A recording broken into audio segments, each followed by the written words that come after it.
Yo, John Smith was a fuckboy. I'll tell you why it's true. He gained all his notoriety by talking shit about indigenous youth.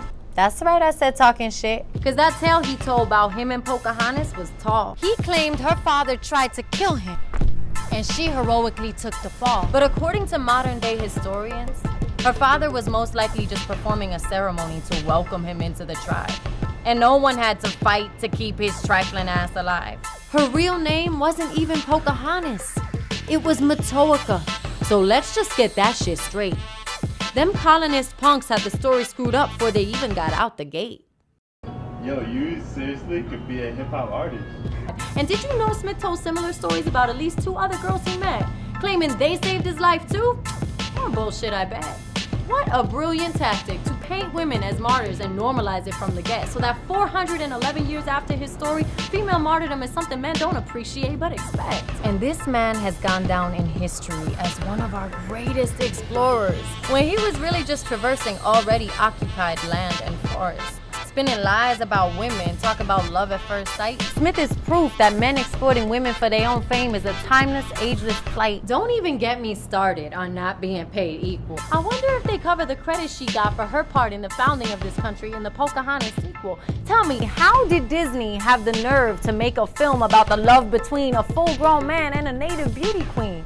In the movie, she looks to be a lot older than she seems. Sing about colors of the wind and all these unfulfilled dreams. In real life, you know how old she was? Between the ages of 9 and 11, not even a teen. So before she was falsely portrayed as a young princess with a crush on a white man that was just starting to unfurl, Pocahontas was really a missing, invisible, indigenous girl. Like the millions of native girls and women today that are exploited and removed from the world in all sorts of horrific ways. Don't know what I'm referencing? Google the Red Dress Project. That'll catch you up to date. Protect our water. Protect our women. That's what all the relatives at Standing Rock say. Because when pipelines are built and land is stolen, native girls are always the first to pay. See, fuckboy Smith helped shape the American patriarchy this way, so that even today, women still don't really got a say. It's okay for women to risk their lives for men and be first lady and shit, but for a woman to be a leader in this country? Nah, Americans still ain't cool with it. But enough about that fuckboy. Let's talk about that courageous young girl who's credited with saving a man when she really saved the world. Our world, the new world, the one we inherited but really stole from the Pamunkey tribe. Brave girl, smart girl, her spirit full of fire and light. Did you know she gave the colonists the very first seeds of the tobacco flower, laying the foundation of our economy that would lead to America becoming the world's greatest capitalistic fuckboy of power? But baby girl convinced her people to bring them meat, corn, and pelts so they stupid asses wouldn't freeze. How come we never celebrate that?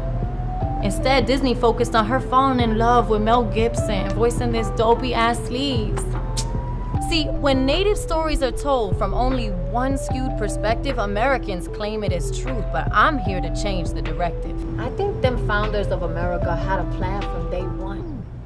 Glorify a woman only if she gives up everything for a man, especially if she has a son. So before you let people use her name as a racial slur or as some Disney damsel in distress fairy tale, drop the knowledge you just learned right now. Spread this shit without fail. Because the only way we heal the past is to reframe the present narrative.